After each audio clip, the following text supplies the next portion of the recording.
Hello and welcome to the WS podcast. My name is Wojciech Salski. I'll be your host for today. And surprisingly, as you might see, this is a very different setup. I'm being hosted in the studio of my friend Rami. Hello. Pleasure. Hello. How are you? So it's a weird one, guys. Basically, what we're gonna do here is we're gonna give a space to Rami to share with us his journey, his ideas. We're gonna go back and forth on some fronts. We know one another from the gym, from Jiu Jitsu, so I guess that's gonna be one of the topics. And quite frankly, I'm coming here, even though I have a bigger, supposedly a longer experience in podcasting than Rami does. On the technical front, I'm here to learn. So we're actually, Rami explained to me how his setup works. I'm really impressed with it. It's crazy and you can't see it. You can only see me and him. But in comparison to the studios we've had before, this is by far the most professional. And so, I'm keen to hear what you think about it. And without further ado, let's kick it off. So Rami, can you just maybe start by briefly, saying whatever you want to say to our audience to begin with? My name's Rami. I am 28 years old. I like to roll on the floor sometimes, 4 times a week, 5 times a week. And I'm a dentist by profession. Absolutely love my job. And I have taken podcasting, same as Wojciech here. I've taken podcasting as something that I really want to do long term. And I don't know where to go with it right now, but it's a start. You did mention that, that setup that you see right now is, I would say, mid-range, because there are so many more really high-tech like studios out there. I think this is just like really good camera quality, good audio quality. But if you want to like upgrade like lighting, there's so much involved. Even the types of mics that you can get really, really expensive mics. These are base model mics, good quality, but they're like the start of good quality. Oh, of course, the setup is. But you work your way. Yeah. Bruh, like this is, for me, like I started literally with a microphone and a laptop that didn't even have a program to edit on. Yeah. Like I used this an equivalent to GarageBand program. Yeah. And whatever works, man. Like 100%. Absolutely. Before we go into the technicalities, can you just share with us what podcast is yours? Because this is actually, I guess a collaboration, I would say.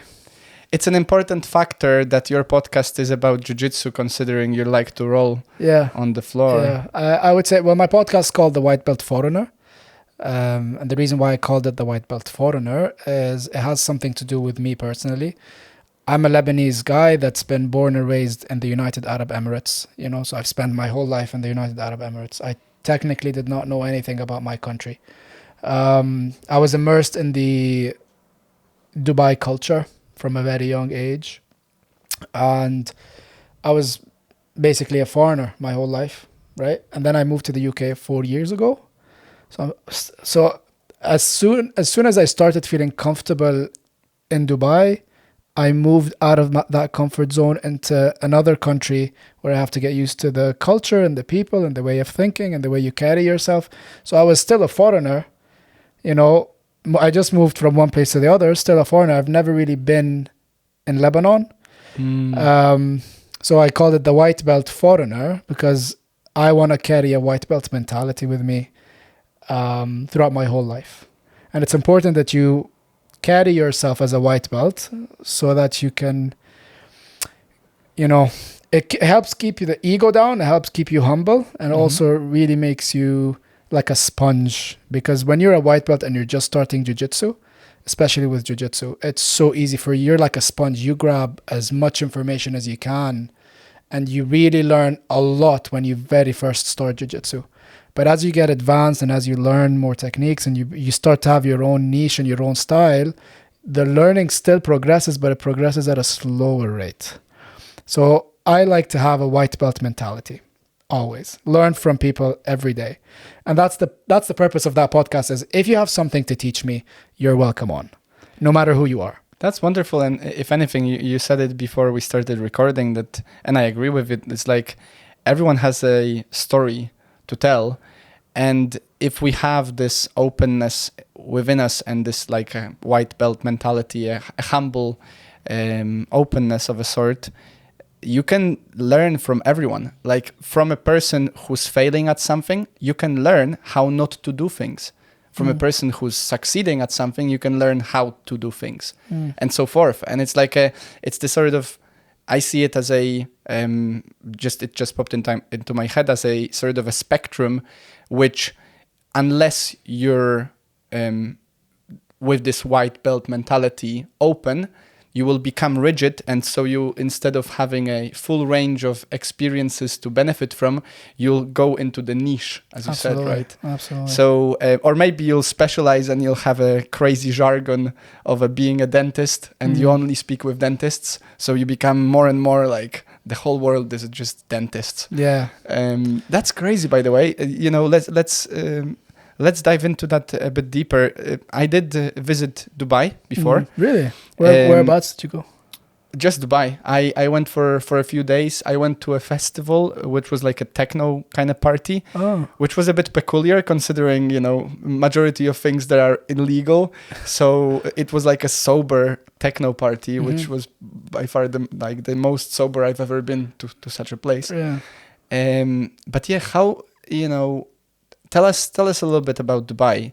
My experience of Dubai was not only as a foreigner in Dubai, but as a literal tourist for 3 days on my own as well, which meant that I'm, sort of experiencing only through the lens of what I, Yeah, you come as a tourist, for. you don't know. I didn't have any local to show me around, so to speak. I'll answer your question with a question. How did you feel being in Dubai for 3 days? How did it make you feel as a tourist? Oh man, I mean, I love to travel in general, and if anything, as much as there are, great things and not so great things about most of places, I would consider going to Dubai to stay for longer. What I appreciate about Dubai in my limited, experience that I had, is it definitely felt like a clean, organized, and welcoming place. Even though I know there is an underlying, intolerance in the Middle East in general, which as a visitor, especially if you're white, you might not feel whatsoever. But living, for example, I lived in Kuwait for 9 months, and that gave me certainly much more understanding of how intolerant those spaces can be still. It's just, I was treated like a special, valuable person, and the same kind of guy like myself, but from a country that is less Western in their view, was being treated, rather unpleasantly. Really? So I don't know if you've noticed that in Dubai, but my experience, at least in the Middle East, limited as it was, is that it's the people that come from Sri Lanka or from Bangladesh, from Pakistan, that are being mistreated and used basically. There was a big outrage about the whole Qatar. Building those stadiums for the competition for, I think it was FIFA or something, the World Cup, and the World Cup, and obviously, like in every, I would argue that in every place in the world there will be some people that are more mistreated than others. What I found in the Middle East is, as a white person, I was actually quite privileged, I would say, in many situations. But Dubai per se, I loved it.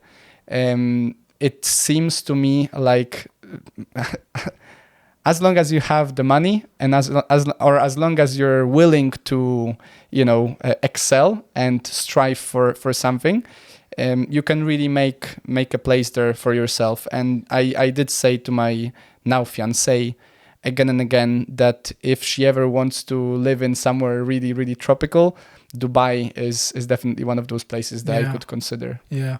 See, I don't know about like other Gulf countries, but based on my experience in Dubai, how it feels to me being, well, I've been a resident for 24 years, and it is the most amazing place you can be in.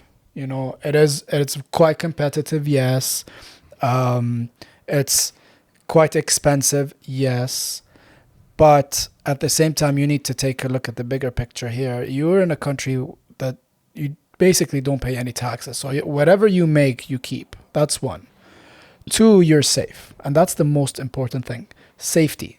The safety over there is crazy. I have never even thought about being like double thought or giving it a second thought about going out at night, late at night.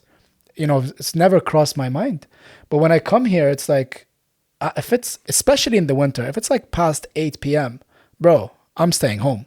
You know, like I keep thinking like, what if someone mugs me, or what if someone, and I started to get that because I lived in a country where it's very, very safe. If you leave a bag of cash in the car and everyone sees it and your car is open, no one will take a cent.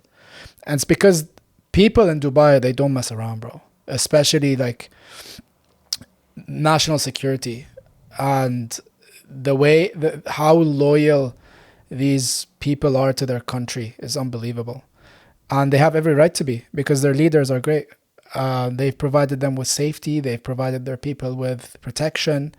Regardless of how that country has gotten that protection or how that country's gotten that money or whatever, the way the leaders are taking care of their people is second to none. You know? I agree. Kuwait also was really, really safe. I've never, you know, women over there are so protected. Like if a guy hits on a woman over there on the street and she complains, the guy gets deported. They have like, he's deported out. Zero tolerance for anyone causing any disturbance. You know why? Because they carry this mentality that we are great and they have every right to be so. We're great. You've come here to pursue your career, to work, to make money. You should respect the laws and regulations of the country. And if you don't, see you later. And there's such a high competition that because it's safe, it's yes, expensive and all of that, but it's honestly, man, at some point I was talking about this with my partner as well, and we were thinking about raising our kids in Dubai. Oh yeah. But at the same time, it's like our kids will grow up to be such spoiled kids, man, because of how they'll have safety, they'll have everything at the palm of their hand. So that when they leave Dubai, they'll go like, "Oh my God, what the hell's going on?" Wait, they'll see how life is. Okay, but just a second. You said you grew up there. Yeah. Would you consider yourself to be a spoiled brat? I think so, man. Do you know what? I think... Or do you just have high standards? Both. I think a mix of both. I have to put me being spoiled into the picture because everything's so easy over there. Anything you want to do over there is so easy. When I came here, you guys still have post. They still have post in the UK. You know, they still post your mail. Yeah. Like, what the hell is that? We don't even have that in Dubai. You know, if you want to get something done, you can do it quick, easy. Everything's so much easier. All the processes of getting things done in that country is so much easier than getting things done in the UK. I mean, you know, from my argument against you spoiling your kids would be being as conscientious as you are to be training, and especially if you do keep the white belt mindset that you said you're striving to keep, I bet you will give a diligent, you know, effort to make sure that your kids still benefit from all those spoils of the great world, which I think everyone is entitled to, which is great. Like, I want for my kids the best they can ever get. And a part of it is also going to be making sure that they know that the majority of what they get, I worked hard for, if not all. And so in the same way, even in an abundance, you can still instill in your kids. I'm talking here as if I'm an expert on but I agree with you. I have no kids. Disclaimer. I agree with you. It's partly also you need to do your part as a parent and be able to, you know, parent your kids in a way that, you should be grateful, but you should also be you should kind of not be hard on them, but kind of make them work for their own shit. I mean, That makes sense. somehow your parents, with all the blessings that they offered you and the place of Dubai, somehow they managed, or you managed, to stay a humble enough and diligent enough and conscientious enough person. Yeah. So one would argue there is hope, even in Absolutely. an abundant place as But Dubai. people who live in Dubai and come here, we're like, oh man, screw this. Like that, living in the UK is so horrible, because they take a look at the safety, they take a look at how women are treated, or, it's just a different, like guys over there don't hit on women, or you don't have drug dealers there. There is, but you don't see them. It's very rare. Of course. It's such a safe country. Like I wouldn't, if my mom told me she was going out at night at 11 p.m., I wouldn't even think about it being risky. Do you know what I mean? Like it's that safe. I'm not worried. Whereas over here, I'm kind of a little bit anxious walking around the streets, if I'm being honest. Yeah. Even though I do all this jiu-jitsu, all of that bullcrap. Like, yeah, but even though you are in one of the safer cities in UK, personally, I find Edinburgh completely safe. Like, you get an odd nut job at the pub. I don't go to pubs anymore, so I don't really get them. But like, if I were, or in a club, you can get someone being upset about their life, I assume. But that's the case everywhere, basically. But I resonate with you for sure in terms of what's going on in England, for example. I think it exactly stems from what you said earlier, which is if you come to my house and you want to reap the benefits of being within my house, you should adhere to my rules. You should not be imposing yours, because if you come from a broken house and you impose your broken house rules to my good house rules, over time my good house will just become broken. So and from that perspective, I certainly think there is a lot of trouble happening in general in Europe. For example, for myself, I've been here for 9 years now, I think, roughly, and I love this experience. I want to get the passport, I'm gonna get it, and then after that I will probably bring up kids in Poland, or I will bring up kids somewhere else, simply for what you said earlier, simply for security reasons. Yeah, and it's nothing against the people here or the mentality here. I have nothing against that. It's people are entitled to live the way they want to live. It's just that I was brought up and I was raised in a way that is not like here. So and I don't want my kids, if I ever have any, I don't want them to be raised in that country, because I see the things that go around here and how kids are. It's scary, man. Yeah. You see 13-year-olds vaping and 10-year-olds vaping. Like, how did you even get that in the first place? Yeah. You don't see that in Dubai. It's I bet. you don't really see that. And even if you see that, people will come up to them and like try to advise them, or like it's different.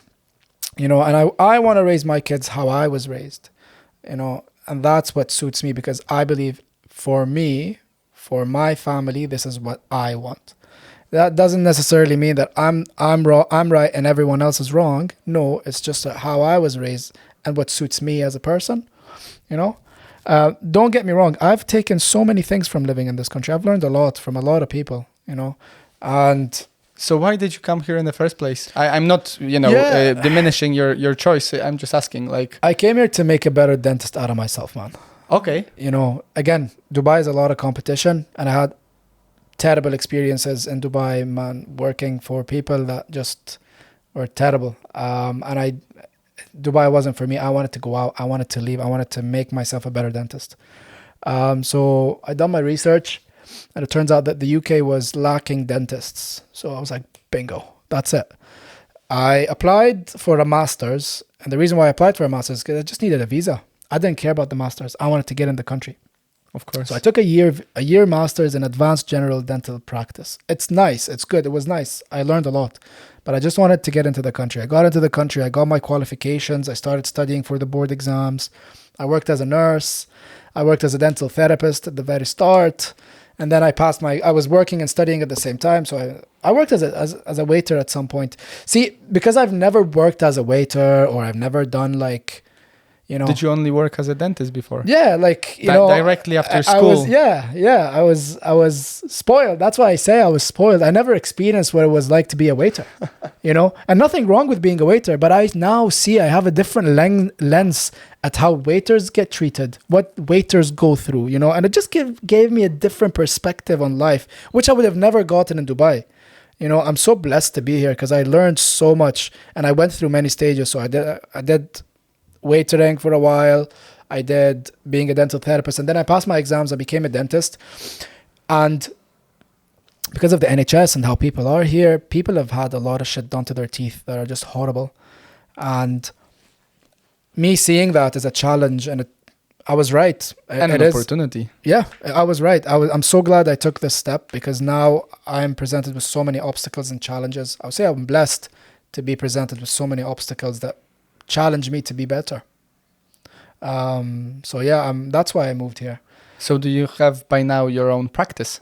No. I work for a private practice in the center. Okay. It's called Cherry Bank, and it's one of the most amazing practices I've worked in. The people are amazing. The way people are treated, the patients are treated, is second to none. And it's good to keep yourself around people that are better than you. If you are the best one in the room, you need to leave that room. So I try to keep myself amongst people that are so much more skillful than I am, so much more better than I am, so that I can continue learning.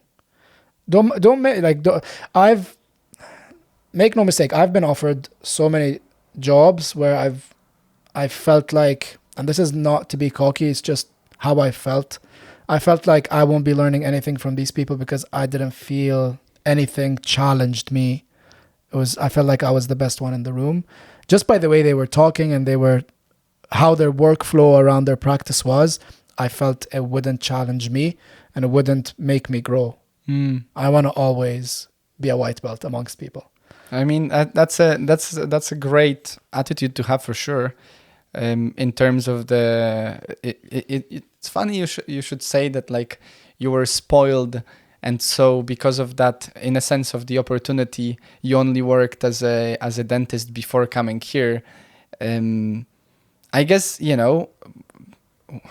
I don't see why that would be something negative, other than, as you said, to be able to empathize. Yeah. Like, in contrast, by now, and I'm the same age as you are, by now I think I've had around 20 different jobs. And they were from, like, fast food, kind of waiter, or literally chip shop jobs, through to journalist, to, whatever I'm doing right now, an auditor and stuff.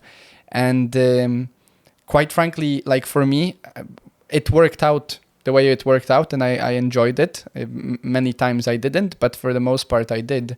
And I think there is also something to be said about, on one hand, you're becoming a specialist in something, right? Like, you're a dentist. Your specialization allows you to excel and to provide people with second to none, as you said, experience.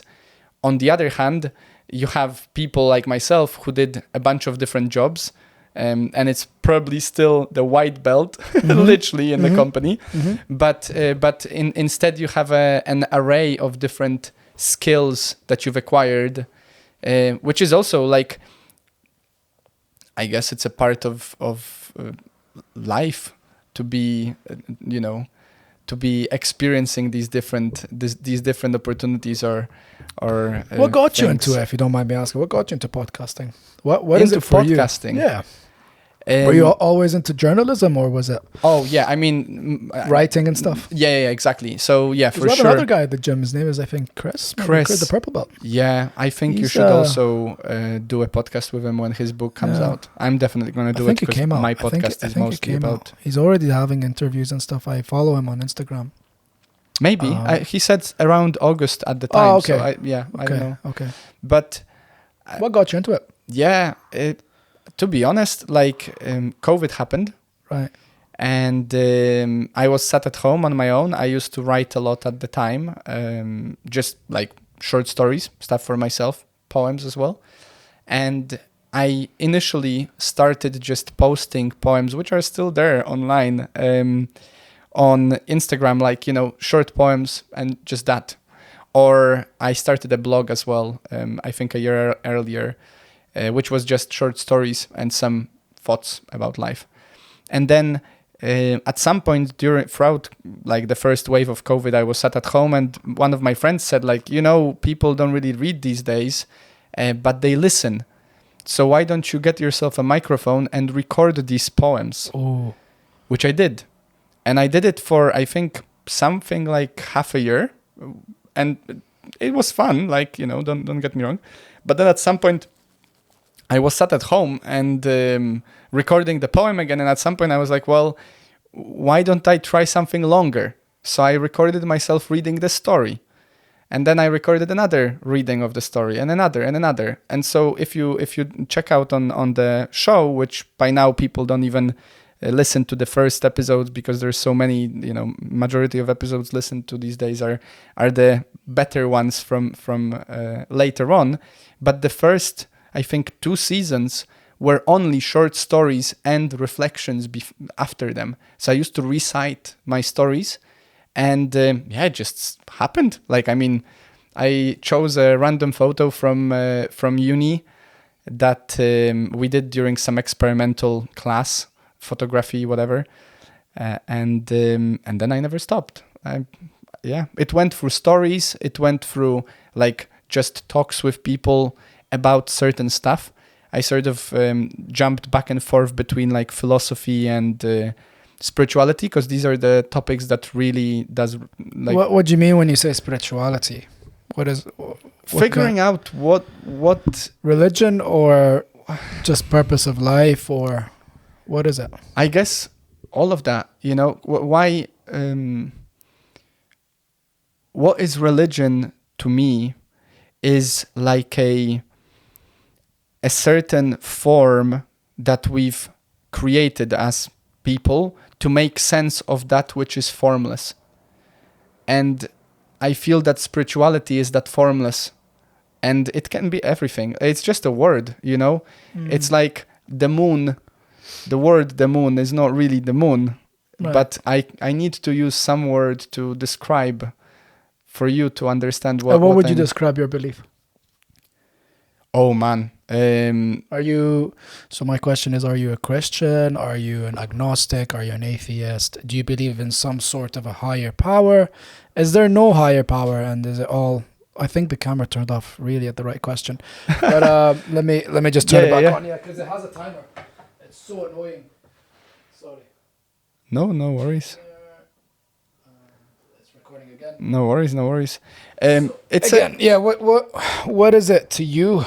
It's a great question, man, and like it's a huge one as well. In terms of my upbringing and my culture, right. I'm definitely a Christian, and on the morality front, what Christianity's foundations are based on, I definitely resonate with.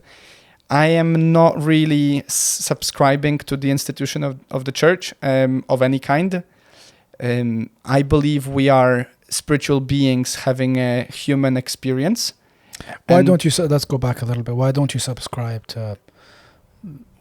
The church. What kind of Christian are you? Are you Catholic? Catholic. Okay, so why don't you subscribe to that? Why don't you subscribe to? Is it the church that you don't subscribe to? It's the institution. Because could you expand on that a little bit? Because I've heard a lot about that, and I don't know what that means. Yeah, of course. So there is the scripture, which is supposedly the Bible, for example. Yeah. You can read on your own, but for whatever reason, over the millennia, there always come people that they say that they want to help you figure it out, but at the same time they discourage you to find out for yourself. And that's what institution of church in Poland, for example, I think stands for. They some thinkers would say the opium for the masses. I think because of our inherent human weakness of being corruptible, the institution of any kind over time is prone to be corrupted. And I do believe, for example, that the institution of church is as corrupted as any other institution right now out there, simply because people are flawed. And so, if I were not to dig deep within, and I didn't really think about it, I would probably enjoy ignorance is bliss idea of going to the church every Sunday, listening to only what that guy tells me, and then going home and beating my wife and pretending that I'm a good Christian because I went again the next week. Or I can take the difficult road, which is to find out for yourself and to gaze into the abyss and to actually read the Bible rather than listen to someone reading the Bible. And through that, I will get to my own conclusions. Because I believe God, the higher power, whatever, your God, is yours to discover because you're a part of it.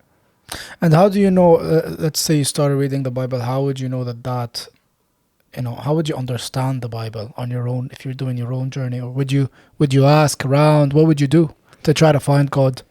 Oh, I mean, you said before we started recording that you're inherently a curious person. Yeah. I think the both of us are, because we're here, Yeah.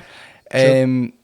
I love to read. I think people don't read enough, and that's literally one of the reasons why my podcast is about books these days, because I hopefully inspire people to read the book I've talked about, or at least they will get the benefit of me reading it and then sharing some of my ideas, because they resonate with these ideas for whatever reason. I believe that whatever you do in life, you should try to at least lick a little bit of some information from different sources about it. To talk about politics, you should read up on politics or listen up on politics from different sources. To talk about Jiu Jitsu, you should probably experience it for yourself to begin with, but also, the more experiences you gather from different sources, the more rounded view you will have. Mm-hmm. So for me, I'm going through a book which is like sort of a Bible-like book. I've been going through it for the past 2 years, and it's definitely like, trudging along process. It's not an easy read, but the way I perceive the Bible, or I think the Quran and all the other great writings of the past, the Confucianism or Buddhist teachings, the majority of them are parables, and that's what's being missed on those Sunday church times when a guy who doesn't want to really think things through for himself just listens to whatever the guy with the agenda at the pulpit tells him. I'm afraid we're losing many of the past's wisdom simply by not digging deep enough. Do you think that at some point in life, religion will cease to exist? As an institution? As everything. People will forget who God is. Do you think that that's coming our way? But we would have to first define who God is. Right. Okay. So how would you define God?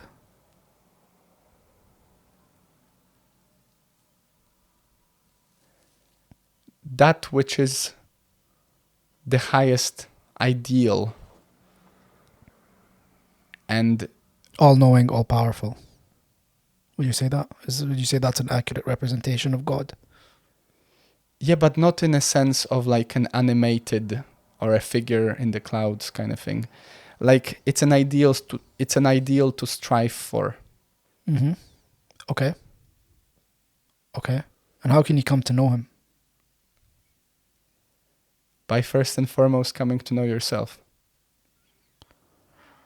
Yes, but I think from that standpoint, the institution might become obsolete if people would wake up. I'm afraid we won't for a long time still. But I can know myself and still not know who God is. I can know who I am. I can know my flaws, and I can know, what's good about me and what's not. But that I don't believe that helps me find out who God is. Mind Okay. you, I believe in God. Okay. I'm with you. I'm on the same page as you are. I just wanted to dig in a little bit and just kind of know why you're feeling the way that you're feeling, or why are you saying that? Where is that coming from? Because it helps. I think How inherently. is finding yourself going to help you find God? Oh no! I mean, if finding God would be the point of it all, I think we're sort of missing the point. I believe that enabling ourselves to seek God is equivalent to being humble enough to strive to be better. And through that pursuit, you become a better person. It's like what you said earlier of putting yourself in the situations. Like books that I read that cause me to trudge along, to crawl, to literally be like, this is so difficult for me to grasp right now. My mind is, cooking, are the books that make me grow, right? If I were to just scroll through TikTok, which majority of people do, unfortunately, I were to lose the opportunity. I think this is inherently the problem of our times in general, that we become too comfortable in the ignorance because it's easier. True. And the difficulty of the kind of discussion that we're having about God these days is people are looking so shallow, they cannot look deep enough to even understand that it would benefit them to consider the idea of God. So yeah, my question is, why would I need God in the first place? It's up to you. You probably don't need him. Need her, them, whatever, it. What would you define God as? A him, he, or it, or? Oh no, you personally? I wouldn't. I would say that in my life, God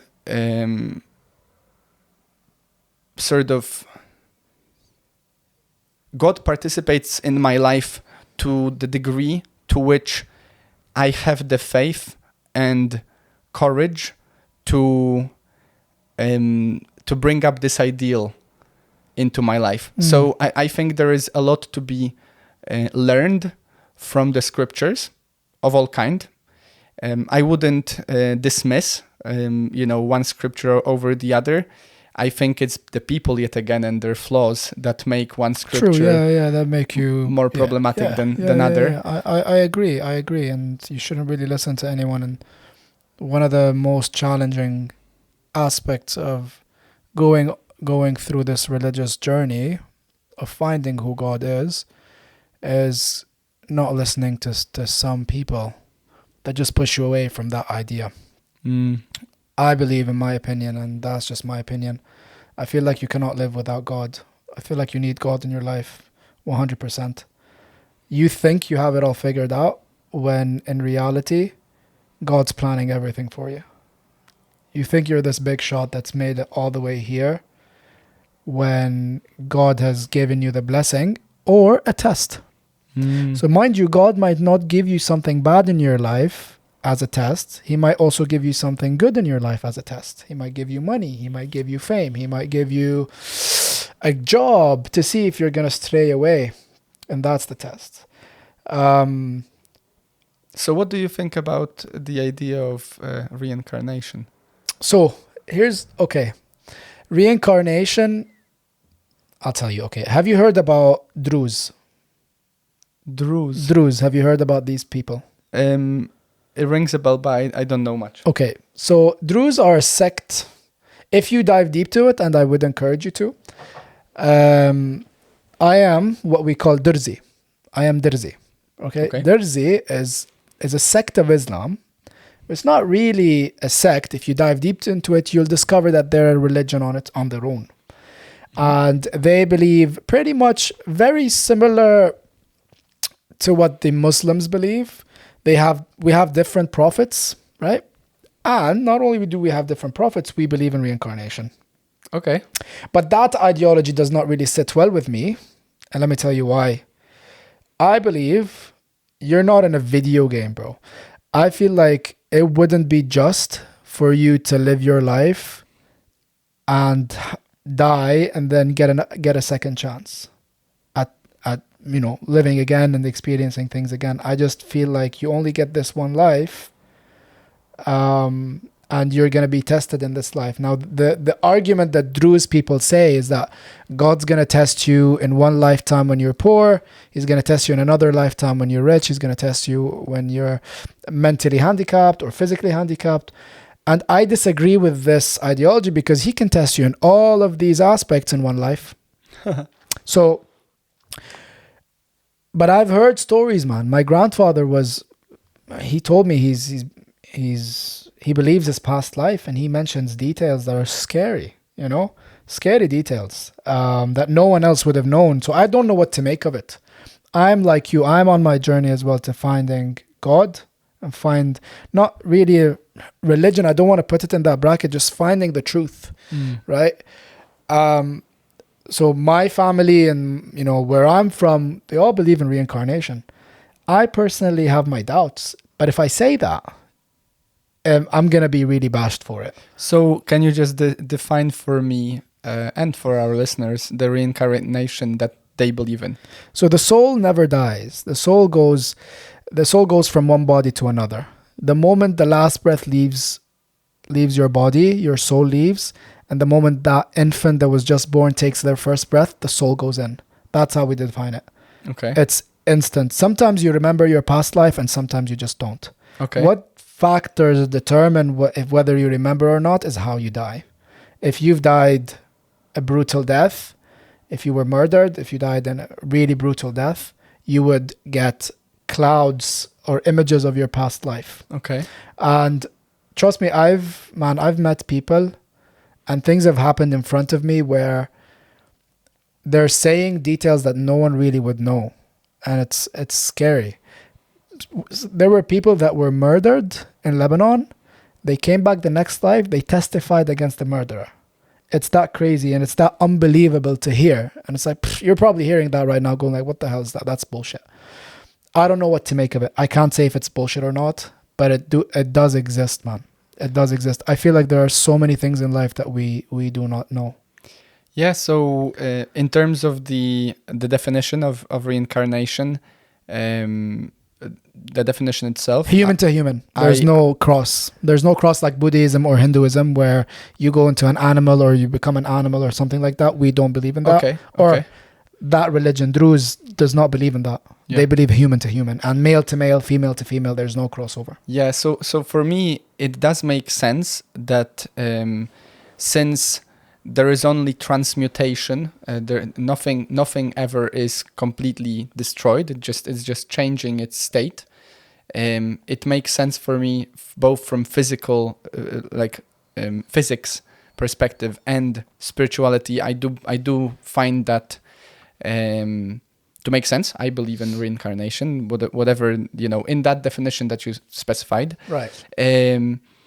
I would take it a step further, and the way I understand it from a few books that I read about it, and I had a chance to discuss it with some people. I think there is also in between lives. The way I understand life is you're put in this position, in this life, in this set of events to learn some lesson.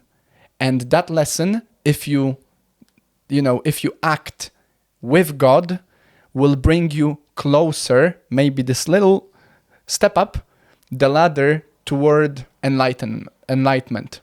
And I believe that to be the case. I think I don't remember my past lives. Maybe, hopefully, inshallah, I will at some point, because I'm fascinated by this idea. But I am certain that as I look, through the lens of this approach and through the lens of believing, of having faith that the universe conspires to help me on the journey, I am a better person because of it. And I think that's the bottom line when you said earlier, for me, that's the bottom line when you said earlier, like, why do I need God? Mm-hmm. I think you need that ideal whatever that means for you, to strive for, and to maybe sometimes, recognize when you're in the midst of it and you're feeling like you're down and you're on your own. You're not on your own. And that helps you to go and to learn to become better. And because you become better, you're raising the frequency of the whole of humanity. I think that's the whole point. So are you saying every lifetime you kind of get purified, or you go up a level towards meeting God? Because this is how the Druze explain it, right? I mean, not necessarily you go up a level. Sometimes you might go 4 levels down. Yeah, so the way Druze explain it is that God puts you through multiple lifetimes and tests you through multiple lifetimes, and he purifies you. So when the day of judgment comes, you get to meet him in your purest form. So you can go into the club. Yeah. But I have to really disagree with that, man. Because when you say you get multiple lifetimes, you kind of negate hell and heaven. And you have to, in order to believe in God, that really means so many other things. When you believe in God, you know that there's a beginning and there's an ending. And when you believe in God, you believe in justice. When you also believe in God, you believe that there are other creations that God might have created in this life, like demons and angels. If you want to get into that, I believe they exist. Same. So you need to believe in angels and demons. And when you believe in angels and demons, the idea of reincarnation kind of goes far away, because you realize that you only get this one life, and God tests you in this life, and he sends you messages, he sends you people, he puts you in situations. And I believe that at the end of the road, you're going to be questioned. I sent you this. I sent you these people. I sent you this book. I came in your dreams. I sent you people to remind you of things, and why didn't you listen? Or I don't know. I feel like okay. The one thing that stuck, sort of stuck out for me is this idea. I'm afraid we're looking through the paradigm of the linear life that we're living, forgetting that I believe in God that is outside of time. I think time is something... It's man-made. Yeah, exactly. Yeah. And so why do you think if God is outside of time, why do you say there is a beginning and the end? Why are they not the same? Just like there was a beginning when he decided to form this earth. That was the beginning of time, wasn't it?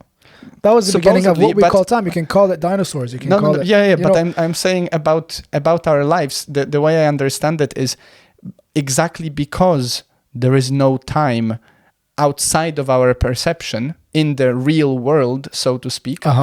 We can be put in this life, experience it as if the beginning and the end, and then be plucked out of it and put into a whatever else different. Maybe I'm gonna be a rock. I think I wouldn't discriminate. By the way, I think you could become a couch, in the multiverse of potentialities. Okay. If we think God is all doing, then he could be a funny guy and put me as a couch that you're sitting on right now. Yeah. In another world. Why do we then think that the same rules that apply to us apply to what's outside of this? So are you saying that there might be different dimensions? Is that what you're trying to say? I mean... forget time exists. Are you saying that maybe there's everything like a multiverse kind of thing? Everything happens at all the time. Yeah. Right. So, again, going back, I personally don't know how to answer that question. But going back to reincarnation, and if reincarnation as an idea were to be true, then you'd have a steady number of people in this world. Because if that idea is true, then if I die, I'll get reborn. So the score stays stable.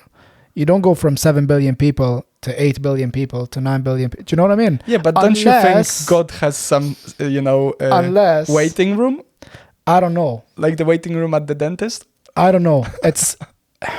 It doesn't make sense to me, but if you're saying that there is a multiverse, then are you saying that, well, reincarnation is true because there's a multiverse? And then your argument's like, okay, maybe. But if we live in this world and there are no different dimensions that we live in, then I would say reincarnation is bullshit.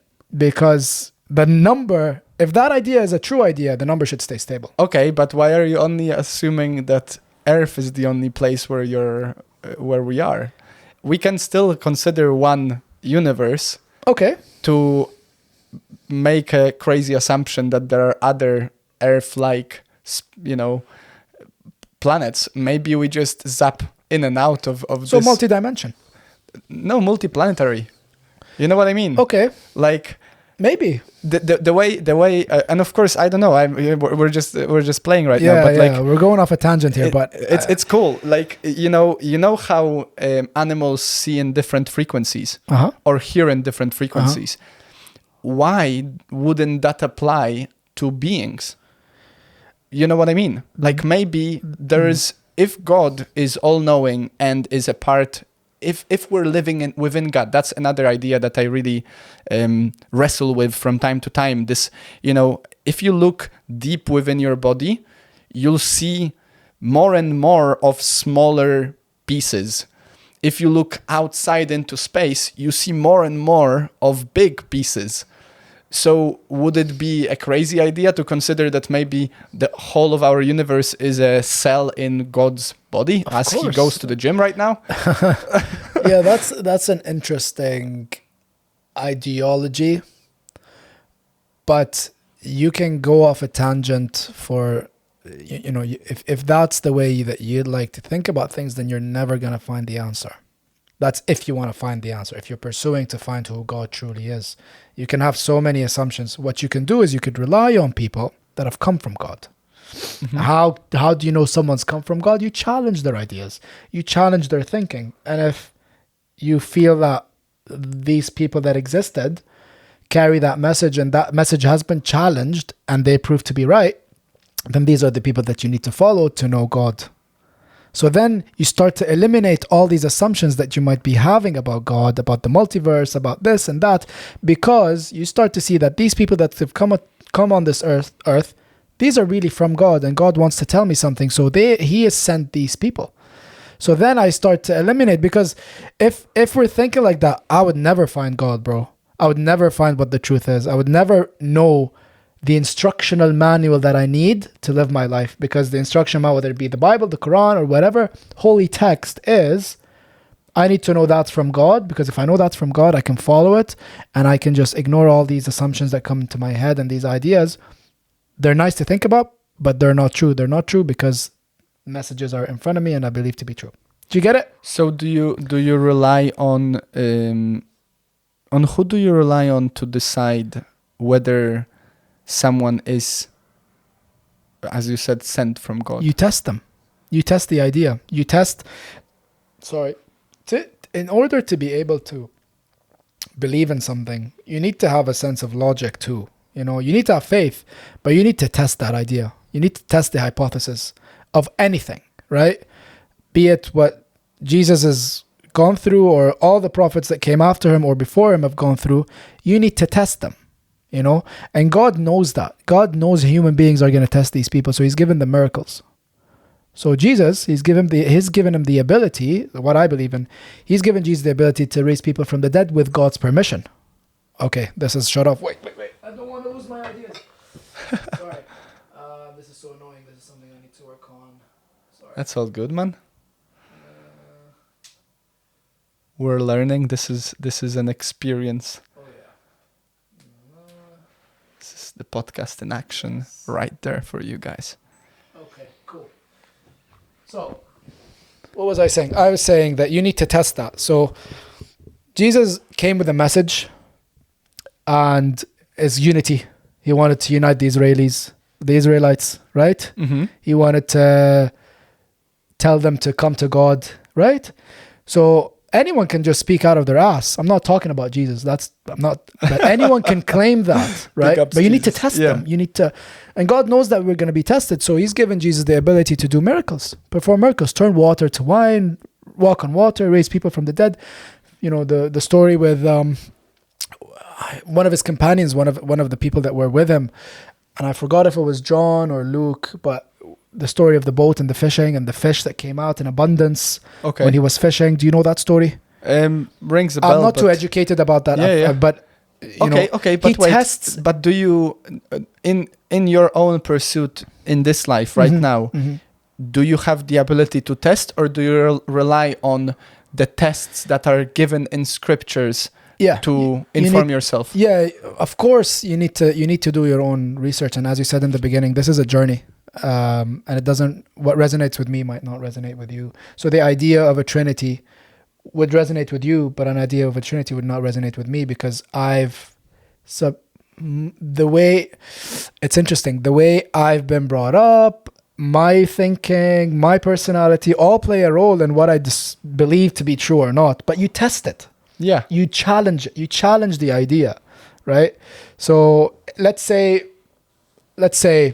you know, any idea you want to challenge. Let's say Jesus is God, right? Okay. Some people say Jesus is God. Some say he's the Son of God. Some say no, just a Jesus, the walking Holy Spirit, carpenter. and God is one. You know, so I've challenged that idea, and to me, it didn't make sense. Mm-hmm. To me, it didn't make sense for God to be a Trinity. God is one. He's all knowing. Okay. He's all powerful. I believe that Jesus was a messenger of God. You know, he's been sent. That's just, I think that overheated, but that's fine. I think that he was sent from God to deliver a certain message, Okay. right? And he needed, and obviously he was born out of from Virgin Mary. That That's what also doesn't make sense, by the way. it doesn't. But you need to have an element of faith. Yeah. And it's agree. I'm just, it's you really know, I'm hard just- to argue that, man, because That's where really the believe logic. I believe that the Quran came from God, you know, and whatever the Quran says, I believe to be true because I've challenged it. People that are so much more knowledgeable than I am have challenged it. Excuse me. So whatever the Quran says, I really have to kind of believe in it because, you know, you can't believe something. You can't say you believe in the Quran, but you say, oh, that I don't believe in, that I don't believe in. No. And it says in the Quran that Mary was a virgin and she gave birth to Jesus. And Jesus came and there's a whole chapter on Mary in the Quran, you know, and they honor Mary. Okay. And they say that, you know, she's given birth to Jesus, and Jesus is Yeshua he's a messenger of God that has a message for the people, Yeah. you know. But God can't deliver one message in one timeline. You need to understand that. The message came to unite people. It came through generations, bro. It can't come in one time. Why? Because God knows that people can't bear a single message, all of that information. People can't bear it in a single lifetime. You know, the stories of all these prophets, that had to happen. All Noah, Abraham, like all these prophets that came before Jesus, Yeah. you know, and the ones that came after Jesus, that had to happen. That storyline had to happen. Is it still recording? Let me see.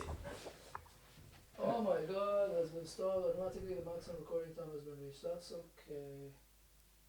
It's all good. But yeah, but I mean, that's something I have to work on because these. Sorry. The podcast, by the way, the podcast recording. We've been recording for an hour, so the cameras have gone haywire. Oh yeah. No, don't worry about it. Okay. All right. So let me unpack some of these for you. So, I understand the idea that, you know, from my perspective, whatever helps you, whatever works for you, is right. I think we have in ourselves this God piece, which is basically our intuition, our inner voice, that, for example, we know when we do wrong. I think inherently we can trick ourselves to be doing wrong and thinking we're doing right, but that's actually the Satan-like mind that is playing tricks. I agree. Or the ego, whatever you want to, you know, put there. And for that reason, I don't see why we would need to, for example, argue against ideas of another. I think as long as your ideas are not making my life miserable and vice versa, it makes sense to have those ideas. Yeah. You know, like it's like with a diet. Some Yeah. people eat one thing and they feel great, and some people eat that same thing and they feel bloated. We should not make everyone eat the same thing simply for the reason. I wasn't. I hope you don't get me wrong. I wasn't trying to argue with you about why. Oh, like I believe in what I believe in is correct, and you don't. No. That's not. I'm just trying to get you to understand why I believe that. No, of course. Why I personally believe that. But everyone is entitled to believe in their own journey. Yeah. You know, what I experienced is not what you've experienced.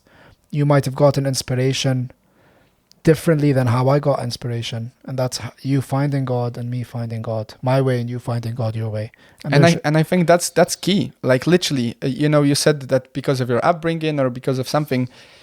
I think that's the most that's the part we forget if we don't listen to one another, and if we don't think about ourselves in a sense that we stand outside of ourselves and just look deeply into how flawed and imperfect we are.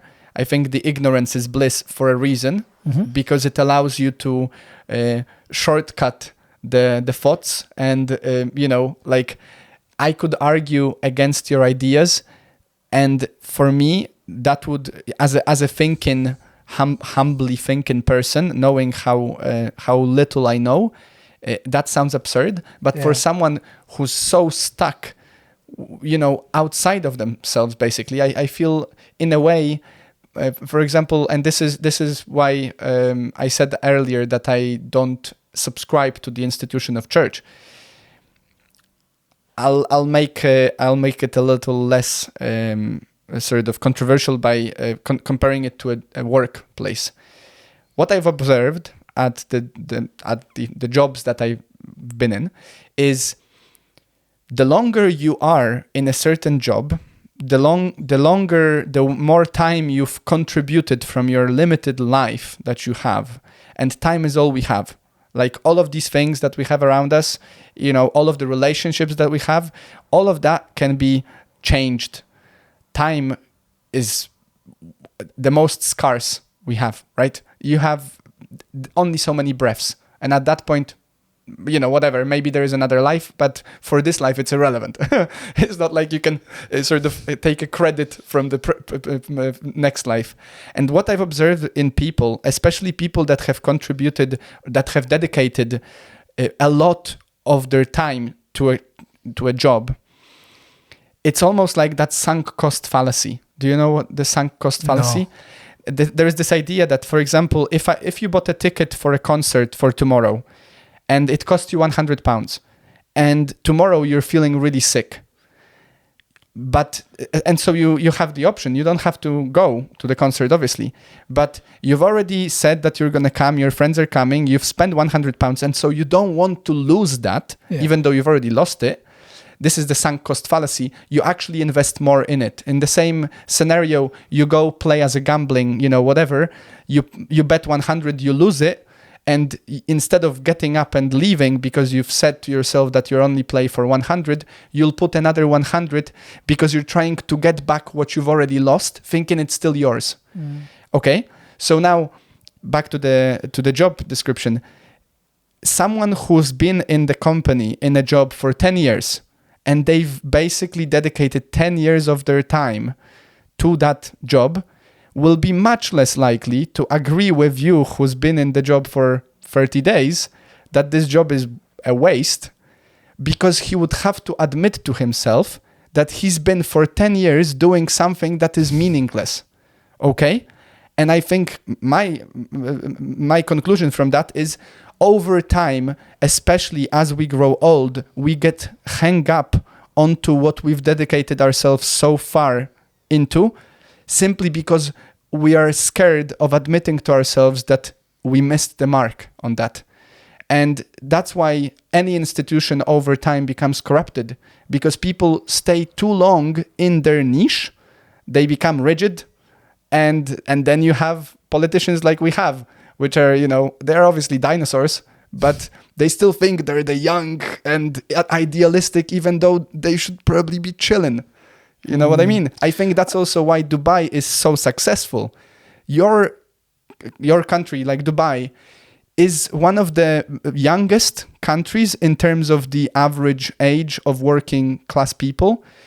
That's huge. That's healthy, because those people look forward rather than they be do. holding on to what used to True. be, you know? Yeah, no, I think you worded that so beautifully, because the moment you said that, I remembered my parents, and my parents, back to your idea there about clinging onto something, and then when someone comes and says something otherwise, you hold on further to your belief system, thinking that, and because you don't want to believe that you've missed the mark.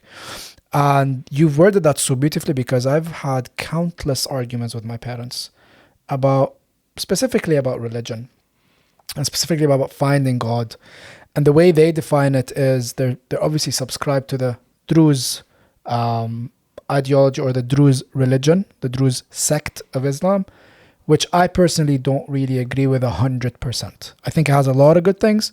I just don't agree with it 100%. And every time we come to talk about it, every time I challenge their ideas and I challenge their beliefs, for some reason they stay more adamant, and they're more, what's the word, stubborn on what they believe, even though deep down I think they know they're wrong to me, you know, but they're more, and things heat up so quick, and we always end up arguing about things like that. That's why now I don't talk to people about religion at all, even my family.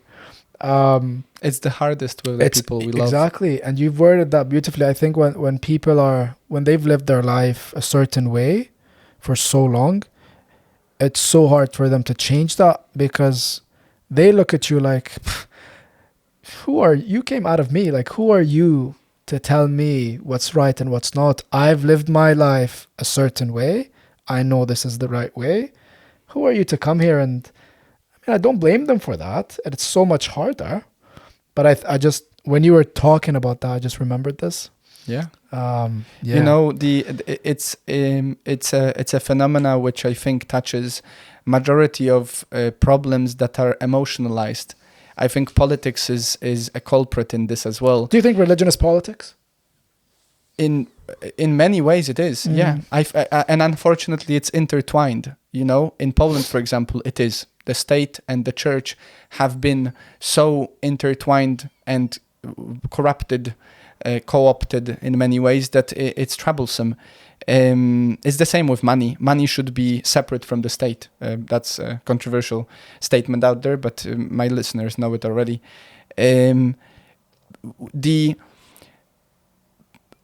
Notice that the majority of political discourse we have in the world, and the same in religion, and the same with majority of things that matter, is offered to us by putting us into emotional states.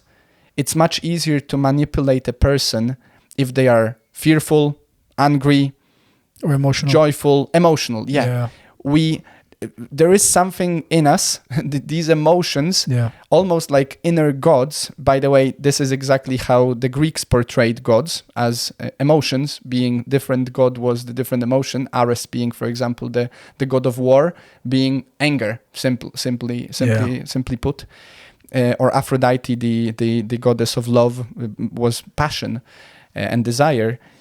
I think, unfortunately, because we're emotional creatures, and exactly because the majority of people, you know, this is probably not pleasant to say, but the majority of people don't think enough outside of the emotional shortcutting, which they do, which is lazy, but it works. And our brain is great at shortcuts because it makes it more efficient. We're really good at finding ways to be faster. But faster doesn't mean better always, you know, like you have so many examples of that.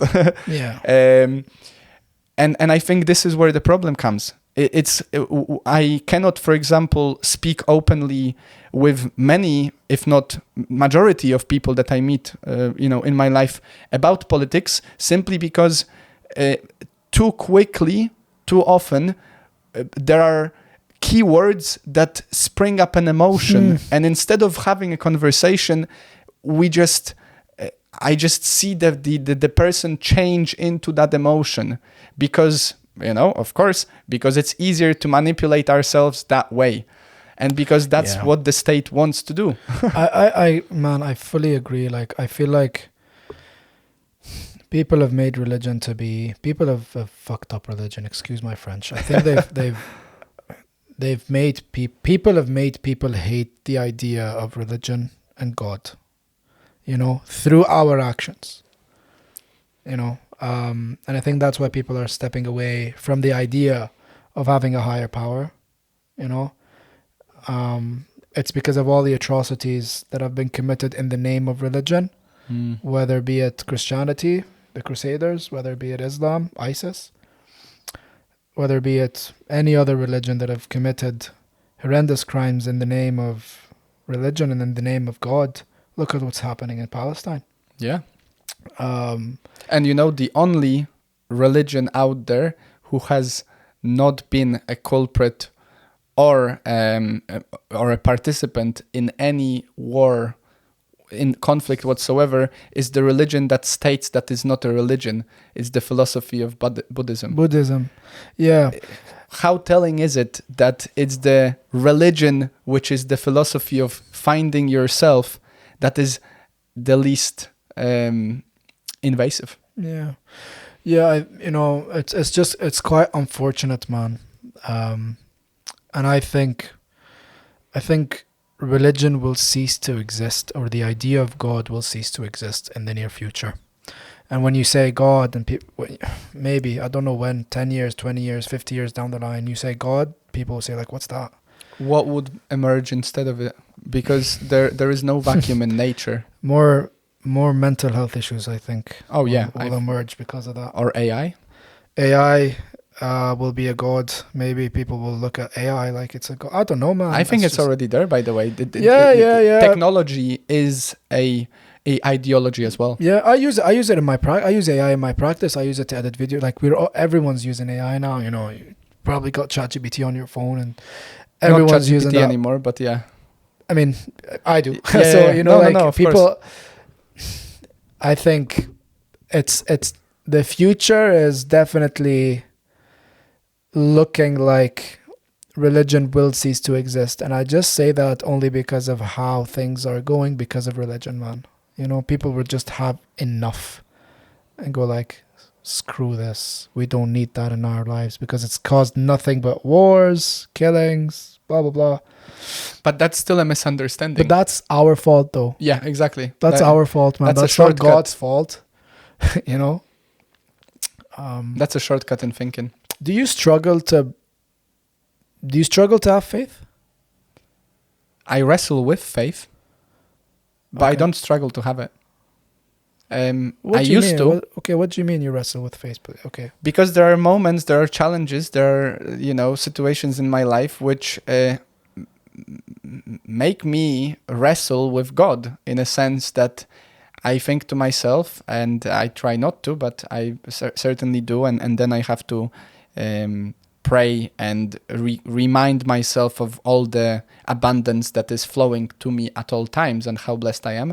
Because there are moments when I want to literally shake my fist at the world because of either what I see around me happening, some of which we've just touched upon, or what's happening to me.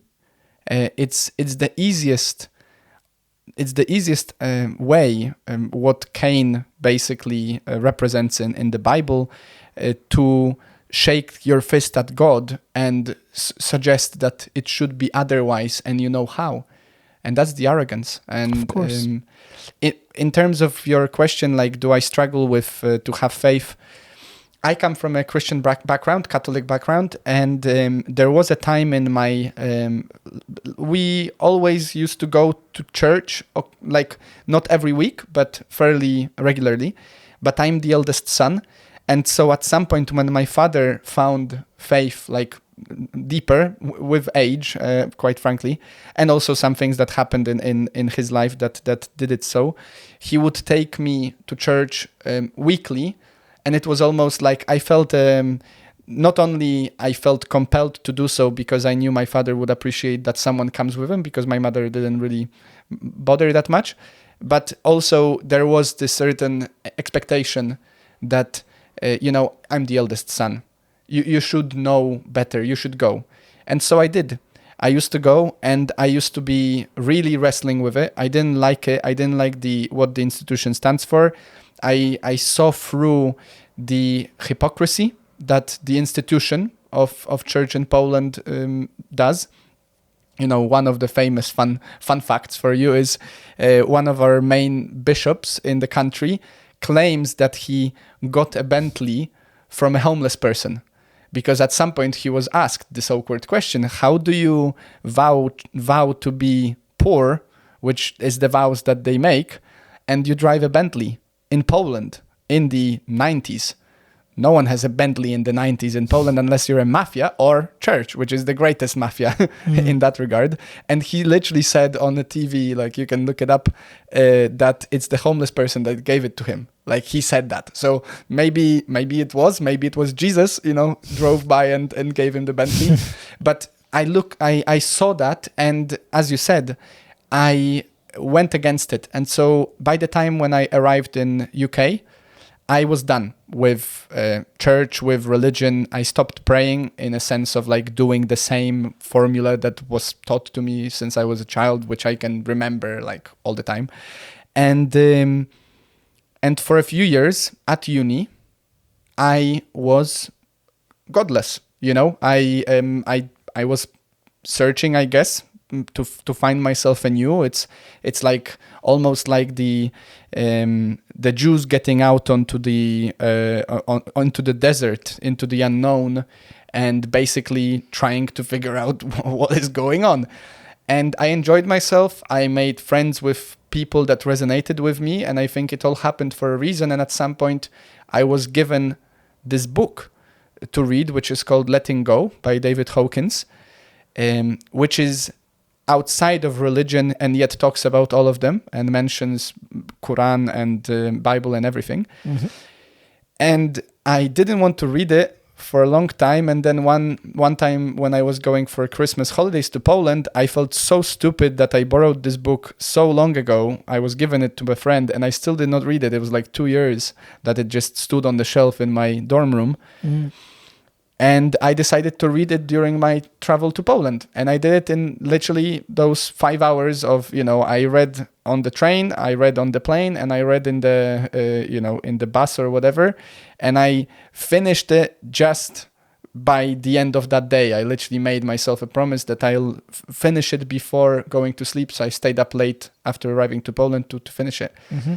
And that was the breaking point for me, because, having experienced psychedelics in the meantime, having experienced and having to, wrestle with all these topics and understanding, like I always felt that it cannot be just a waste, I just didn't subscribe to what the church was telling me because I felt it was being pushed down my throat.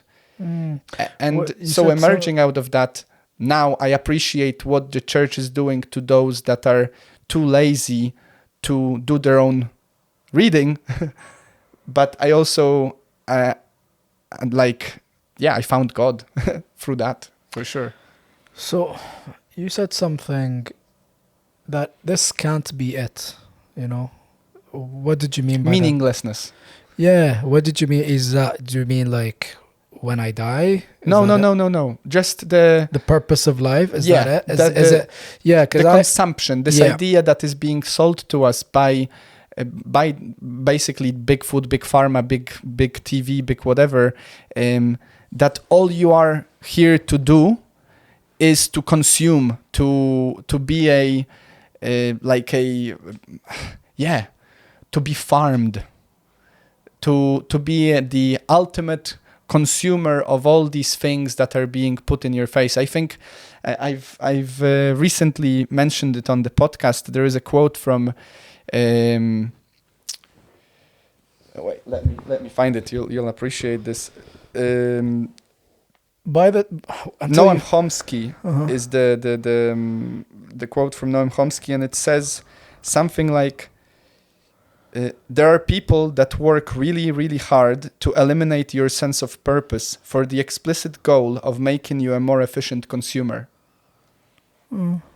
I think what Nietzsche meant when he said God is dead and we killed him is we've used our arrogance of scientific research to undermine the idea of God, forgetting that the whole morality of the whole world stands on fundamental thoughts that are stemming from belief. So what do you think? Because I wrestle as well. I don't say I don't say I struggle with faith. I think I do have a certain degree of faith. I know God exists, but I do wrestle with faith sometimes, and I just want to know, what do you think the purpose of this life is? Why do you get up in the morning? Why do you go work? Why do you come back? Why do you eat? Why do we have to do all of these things? Is life only about getting up, working towards your goals and dying? Is that it? Is that all? Surely there must be something else. Because if that's what life is, then it's pointless, because everything is gonna go. We're all gonna, you and me in 100 years, no one will even remember this podcast in 100 years. No one will remember our names. You know, do you know who your great grandfather was? I know one of them, yeah, but only one. Okay, exactly. Like, people because are I not, lived when he was still okay, alive. Yeah. so She was still alive, great grandmother. people, you'd be surprised how people forget you, how quick people forget you. Oh yeah, But 3 generations and we're done. yeah, and like, people just, for everything that you're working for, it's just gonna go either way. So what is the purpose of life? Surely it can't be just to live and work and achieve goals and have goals and then die, you know, and or pass on this to my next kids so that, so that they can have that and then they could live their life and then that. Is that it? Like, is wake up, work, go back, chase dreams, sleep, eat, repeat. Is that it? Is this life? You go first. What do you think? I don't think so. I think this is a temporary stop, man. I think we're here for a very limited amount of time, and this is just a temporary stop. Maybe a preparation to something? Yeah, I really believe so. I really believe so. I feel like we might have... It's good. God tells you to chase your dreams and to be fruitful and to do good and all of that stuff. But surely that can't be it. There has to be an end goal. You know, and then what? So... okay, so I got this podcast set up. Then what? And I've done all what I needed to do, and I've gotten all the guests I wanted to get, and I've achieved all of that. Then what? The thing is, you're always going to be chasing this life, and you're never going to be satisfied. You're always going to have another goal in mind. So till when? What's the point of all of this, man? There has to be a destination that we need to get to. And this is just a pit stop. Was it? I'm not sure if the quote was from Prophet Muhammad, peace be upon him. I'm not sure if it was. Don't quote me on it. But he says, treat this life like you're a passing visitor. You know? And I try to remind myself of that. So especially when I go through hardship. Because I remind myself that I'm not going to be here for a very long time. So that 300 pounds that I've lost, it's gone. And I'm going to go in probably 300 days or whatever, you know, like I'm not going to be here in a while. So why am I so sad about this life or what happens to me in this life? You know? I think I agree in many ways. And I think, quite frankly, once you ask yourself, what's the purpose of life? Well, you just asked the most important question for yourself. Now, I would say the purpose of life is to figure out what it is for yourself. And by following the intuition, God, whatever you resonate with, by really looking into yourself, you'll find it, I think. And I like the quote from one of the guests or on Joe Rogan's podcast said something like, the goal of life is to enjoy the passage of time.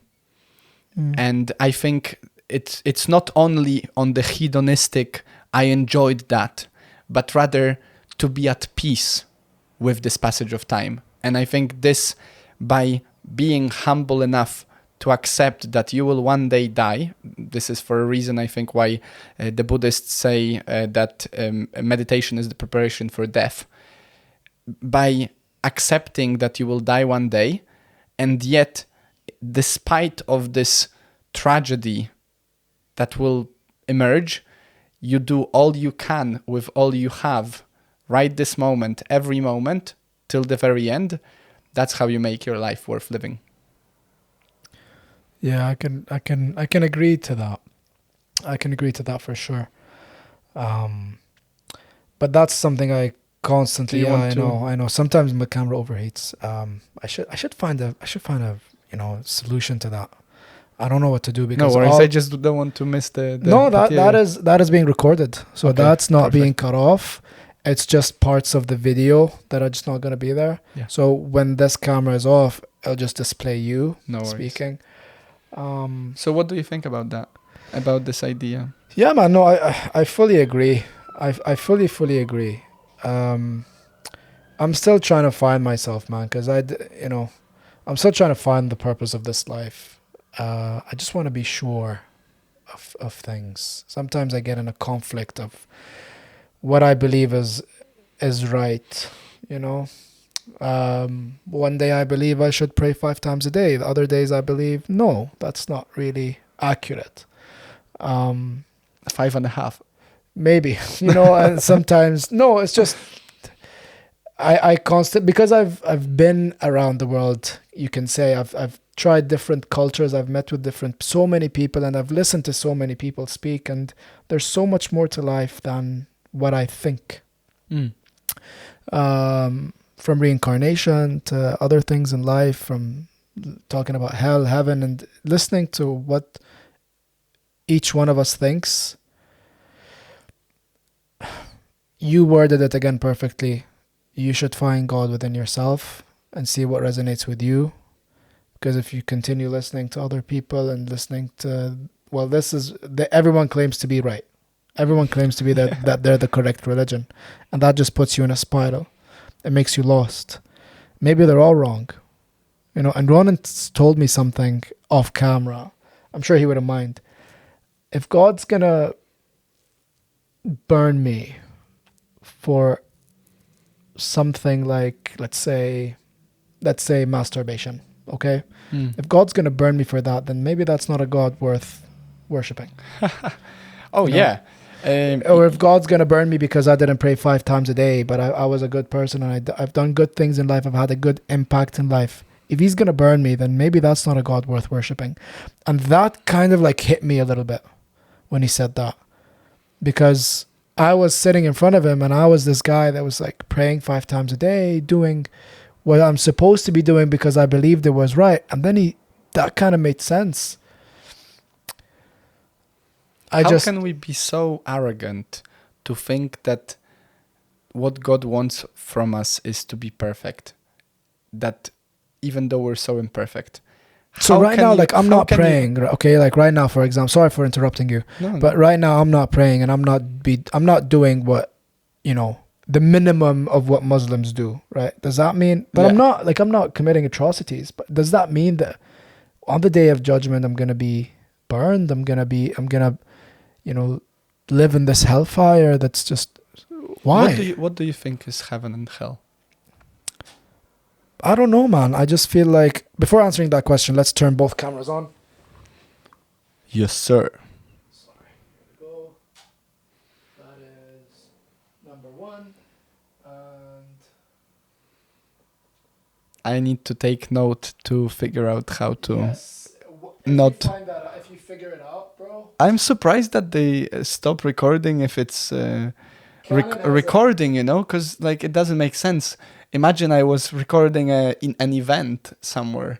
What? I just have to stop every now and then? So Canon has Canon has a 30-minute recording limit, and they do that because of the EU regulations. They put the Of course I they swear. do that. And Sony, I don't know why Sony does that. It's weird. This is so you funny. can't give you a full clip. So maybe I need to find new cameras. That's ridiculous. But what was your question? Because it was a very interesting question. What were we talking about? The oh yeah, how can we be so arrogant as to think that God wants us to be perfect if we know that by default we're flawed? Yeah, exactly. And it's why create me if you're gonna make me wait. What is heaven and hell for you? Right. So, man, every religion tells you something. Even Druze tell you something completely different from what Muslims say and Christians say, and you're left in a pickle here. You know, I don't know what it is. I would imagine that it's eternal life, it's eternal bliss, where everything you need is there, and you're in a state where you have everything you ever wanted. Castles and food and money, and That's the heaven. all of that. part. Like maybe that's it. Maybe it's just an idea that, you know, people in the past were trying to sell to control. You know, maybe people are trying to sell the idea of heaven and hell to control people. Oh, if you blow yourself, like you're gonna get like 50 versions in hell and heaven, you know, or like if you like whatever, you know, it just makes you, if you eat with your right hand. No way anyone would ever leverage an idea to Bro, some people compel people to do things. Man, some people would trust me, like some people are brainwashed with religion. They would literally do things in the name of religion because they believe they're gonna get something in the hereafter. And I just don't know how to feel about that, you know. I feel like sometimes I think that heaven and hell is an idea to control people. Right? But at the same time, I'm in conflict with myself. It might seem like I'm contradicting myself because I just said that there needs to be an end goal. Okay, but so I'm leading with this question because I have a theory, or maybe something that I resonate with. It's not my theory. I don't think there's many theories in my life that are mine. Mm-hmm. How about heaven and hell are both states within your mind, within your body, within your soul in this life, depending on what's happening and what you do about it?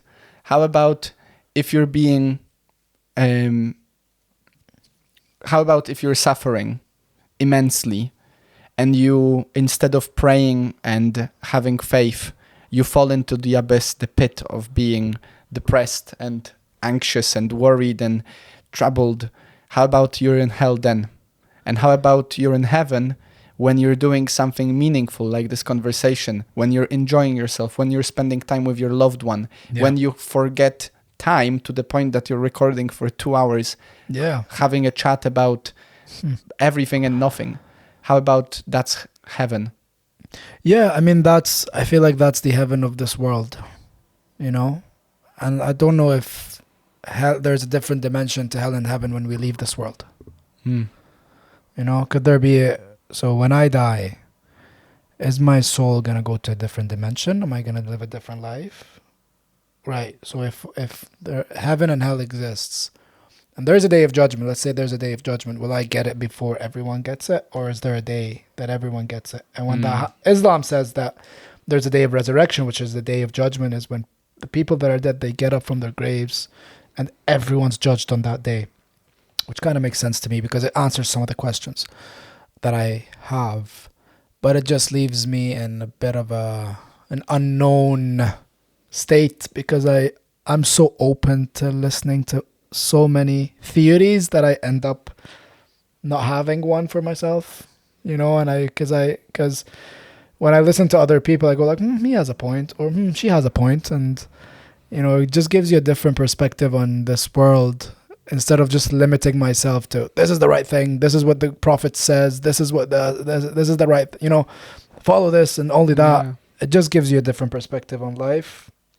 So I would say I'm not an agnostic. I definitely believe in God. I think there has to be a higher power. I just don't know what to make of the situation of where we're going to be or the purpose of this life. Mm. What slightly changing, but not really.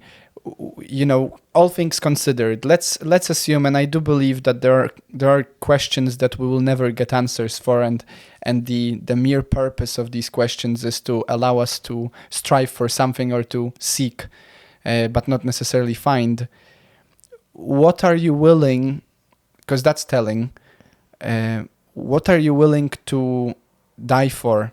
What are you willing to commit your life to? All things, what we've discussed considered, we might not know what's the end goal. What is your end goal, or at least what do you think you're willing to die for? I'm willing to die for the truth. I think I'm willing to die for the truth. I'm willing to die knowing that I've lived an honorable life, thinking that I'm on a right path. I'd like to die on the truth. Okay, and specify truth. That's what I'm trying to figure out. That's what I'm trying to figure out. I have so many questions in my head, but yet again, you should do something about that. You should do something about the questions that you have. If you say you have questions and you don't seek to find answers, then you're always going to be in that state. That's willful blindness. Yeah. And I'm in that state. Like I can admit that I have so many questions that I don't really bother to find the answers for. I don't really. How far ahead do you... this is a bit more practical maybe, but a big part of the podcast as well, of the show, is obviously helping people to figure out, to navigate how to maybe act out in life to achieve success or whatever they want. How far ahead do you look? I don't know, do you have plans 4 years from now? Yeah, I do. 10 years from now? Yeah. Do you like, what's your process? So 10 years from now, it's funny, I was speaking with my partner about this a few weeks ago. 10 years from now, I'd like to have my own gym. I'd like to have a house with 2 stories and a garage that fits 2 cars, and it has a backyard. And I would like to be specialized in one part of dentistry that I'm really, really, really good at, that people would come from different parts of the world to get treated by me because they know I'm really, really good at this, which is restorative dentistry and the bite and the joints. I really have a passion for that. Married, hopefully 4 kids. And I'd want to have my own jiu-jitsu gym because then I'd be a black belt by then. Mind you, I'm giving you a very detailed because I have thought about this. I'm a black belt by that time, and I am teaching and inspiring. I don't want to be the guy that's competed all over the world. No, I want to be the guy that's John Danaher-like, that really gives knowledge and wisdom to his students. Mind you, John Danaher is, has he even competed? But he's a flippin' genius. And his philosophy around jiu-jitsu is amazing, and I aspire to be that. I think I see myself like that in 10 years because I love to learn and I love to teach. In 10 years, I will be doing part-time dentistry and part-time teaching dentistry and inspiring. That's me in 10 years. And do you write it out? What's your process in no, it's hard. Do you only discuss it? Because the cool thing about this moment is now we have this to hold you accountable. Yeah. In 10 years time, I'm going to reach out and be like, yo, what's up? Yeah. How did it go? I have no doubt it will. But what's your process? Because, for example, for me, for years now, every year, I like to physically write. So I have a little, calendar, like notebook that I keep for to organize my life. But also I have goals, and those goals are depending on the journey. They used to be further down the line and sometimes shorter, depending on what's going on. But I have them written down. What's your process? Mine is written down as well. I don't only 2 things I want to say. First of all, I have this vision about that future that I just described to you, and I see it already happen. It's like it's already done. It's done. It's happening. You know, I've manifested so much in it that I think that's gonna happen. No doubt. That's number one. Number two, I do write a lot. I write my feelings down on my iPad. I could show you my iPad. If I'm feeling stressed or anxious, I write it down, and then when I'm writing it down, automatically I read it and I start having solutions, and I start to draw arrows on the iPad and go like, yeah, what I'm feeling. I would literally write in, I'm feeling anxious. I don't know how I feel about this situation. And then, why am I feeling this way? Well, because this, and that. What are you going to do about it? Okay, we have 3 different solutions. And I would write the solutions down, and I would see what the most practical one is, and I would act on it. So I've recently started doing that. It's really, really helped. What inspired that? Inspiring to be a better person, man. Because I've recognized that, recently found out that I am the way that I am because of my childhood, man. Have you read No More Mr. Nice Guy? No More Mr. Nice Guy. No. It talks about the nice guy syndrome. Okay. It talks about why nice guys finish last. Okay. And it's not only about why nice guys finish last. It talks about why you are the way that you are. I'm a very curious person, and I was curious to know, why am I so like that all the time? And this book talks about the nice guy syndrome. It talks about how the nice guys always finish last, and you would expect that the author will be on the side of these guys because they're such nice guys. In fact, no one's on the side of the nice guy. Yeah, the author starts bashing these people because these people are toxic. The nice guy is a toxic guy. Why? Because these people will go will go over and beyond to please you, and then when they don't get what they want, they flip.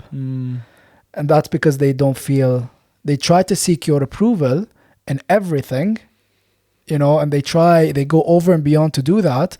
And when they don't see reciprocation, the resentment grows. Yeah, the resentment grows, and they bottle it up. They bottle things up for days to come, and one day, boom, everything comes out of nowhere. It only takes a single argument for everything to just spiral out. So I was that guy.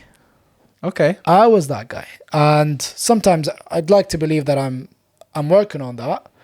But that comes from abuse, man. I was abused as a kid. Like, I was beaten a lot. And every Arab kid has been abused by his parents, physical abuse. Like, beatings. We've taken beatings. And have you ever taken a beating by your family?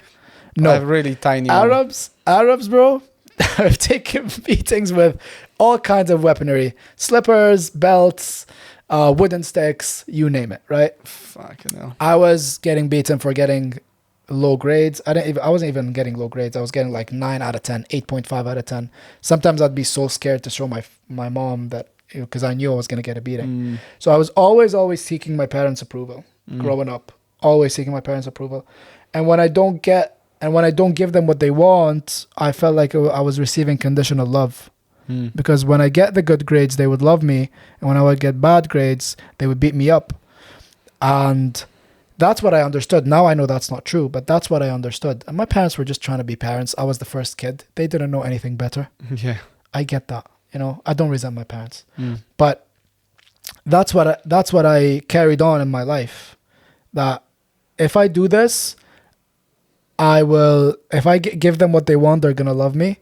And if I stop giving them what they want, they're going to push me. And then I saw that at school because I was getting bullied. So I was the nice guy that was avoiding every conflict, and people hated me because my dad was the school principal. So my dad worked as a school principal. Oh, wow. So students automatically hated me because they thought I got everything on a silver plate, which was so not true. My dad was very strict with me at school for me to be an example to other students.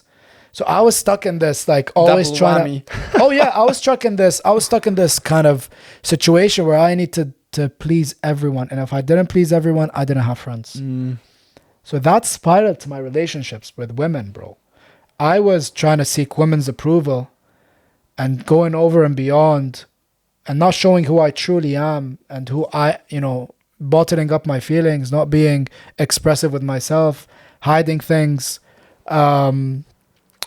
to seek their approval and show them a version of myself that it's not it, you know? And I quickly realized that about myself. And that stems from all of that shit I've gotten as a kid. And I'm like, I have no problem sharing about this. And I'm not playing victim. Like, lots of guys have been through or are going through what I went through, you know? I think nowadays more than ever. Yeah. We're at least on the media scene, which is not reflecting reality, but at least what's being offered us in the media is certainly putting the nice guy on the pedestal, basically castrating. Men. Nice guys could be toxic, man. Oh, they could be very toxic because, and the thing is, they think that, you know, the problem is not them. Sometimes the problem is not them, but if they take a look at their actions and ask themselves, why am I feeling the way that I'm feeling? They'll know. They'll know between themselves. That's why now I'm just so, I am myself. Unapologetic. How long did it take you to wake up to that? 28 years. So recently? Yeah. It's fairly 27 recently. years, I would say. Okay. 27 years. What woke you up? Oh, you want to get into that? That's the bit of the podcast that's so interesting, and I hope people have stuck this long. So recently, my partner was stabbed in the neck. Oh my God. In front of me, like when I was with her on the phone. Where was that? That was in May. 2025. So that was recent. Where was she? She was in Canada, Toronto. Of course. Okay. Yeah. So in the Mr. Nice Guy country, that's for sure. Yeah, you know, and she got stabbed when I was with her on the phone, and like she was screaming, asking for my help. When it happened, we were on the phone, and it was just so random, unexpected, that I just hear her start screaming so loudly, so unexpectedly. And she kept asking for my help. And I stood there speechless, not knowing what happened. And the phone gets cut off. So I call 911 immediately. I tell them this is not a prank. I'm calling from the UK. My girlfriend, I think something's up with my girlfriend. And I know where she was because we call each other every day. So I knew the exact location. She was just getting off the bus, and I knew what station that was on Google Maps. So I was able to tell them on the phone because they've asked. And they've asked if an ambulance is needed. And I was like, probably. So I phoned her sister, and I told her sister, this is what happened. Go down, because she was literally under her house. It was next to her house. I told her sister to go down and check. And we found out that she was stabbed. And then I checked Twitter, and my girlfriend's on Twitter. Stabbed. Reading that news, it was... Who posted that on Twitter? Someone that was filming from a building. They heard the scream. Oh. That's how loud she was screaming. And it was filmed. The stabbing wasn't filmed, but... The aftermath. Yeah, the aftermath of them picking her up. And that... she was in ICU, and I was by myself here with my own thoughts, and it was such a horrible time because I thought she was going to die. And me being a man, I didn't do anything about it. I was there. I was supposed to be there to protect her. As a man, you feel so worthless. You feel, you don't feel like you're a man, and I started looking back at myself and just wondering, what if I lost her? And I just was in that, how can I improve? How can I be better for her? Because you never know when. Keep your loved ones close to you, because you never know when you're going to lose them. And I lived that. So I started to dig deep into myself on how I could become better for her during this difficult time. Because after she came from her ICU, she was on drugs. She was not drugs prescribed medication. Yeah, of course. For anxiety and stuff like that, and pain. So high, very, very heavy pain meds, because her neck was open from her sternum all the way to the back. They needed to operate because he stabbed her. Of course, yeah. So they needed to close. Yeah. So she was on heavy pain medication, and I didn't like that, seeing her not herself because of the medication. And I thought, I can't change the situation right now. The only thing I can change is myself. I need to better cope with that. I need to better be able to not only cope with what's we've endured, me and her, but to also be there for her and to stand up and be the stick that she leans on. I needed to be that for her. It was such a hard time that if I was weak, I don't know what would happen. Either our relationship would end, and I didn't want that, or I would be the guy that failed her. And I didn't want to be that. I wanted to be there for her. So I dug deep into myself, and I thought, how can I better know myself? And why I started reflecting on my actions. And I was like, right, there's got to be a way to find out who I am more. And I stumbled across, it's funny, I stumbled across, I used, BetterHelp? What is it? That online thing? Yeah. BetterHelp, something like that. Yeah. So the therapist, so I took a few sessions with a therapist. I was telling them about my situation and stuff like that. And they mentioned slightly that nice guy syndrome. And they were like, there's this book if you'd like to read it. Nice. And they recommended The Nice Guy, or No More Mr. Nice Guy. Nice. And it touches on the nice guy syndrome and why I wouldn't say I'm a fully nice guy, but I do have certain traits which resonates so well with that book. And I was like, there needs to be a reason why I'm like that. So that's long story short of how I came across that book. It was that incident that happened with my girlfriend and I that led me to want to be there for her and be a stronger human being. So I needed to dig into my flaws, man. I needed to dig into my flaws. Did you start Jiu Jitsu beforehand? Yeah. I started Jiu Jitsu 3 years ago. Okay. So that incident happened 2 months ago. Yeah. In May. And I was using Jiu Jitsu as an escape, obviously, until Ronan saw me crying one day. And he was like, what's wrong? And I told him what's wrong. And I just spilled it out immediately. He's like, you don't seem yourself. And I just started crying. And I told him. And he was like, even Simon told me the same thing. They're like, don't use Jiu-Jitsu as an escape. It's good to come in and try to forget, because her scream was in my head for like a month. I was hearing her scream in my head. And they were like, it's good to use Jiu-Jitsu to step off and de-stress, but don't use it as an escape, because Jiu-Jitsu will eat you up and spit you out and it doesn't care about you. Don't use it to empty it out on the guys in the gym. That's dangerous. Or to empty it out on yourself. Yeah. And they were so right. They kind of kept me in, right, I need to use this to help me get through this tough time, but I need to use it wisely. Did this revelation, and thank you for sharing, by the way. Yeah. And we'll put in the links the book as well.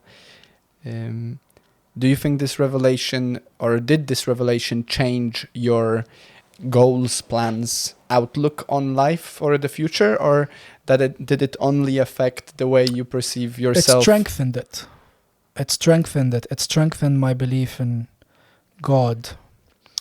God says, we don't send a trial to you without help. With hardship comes ease. That's what God says.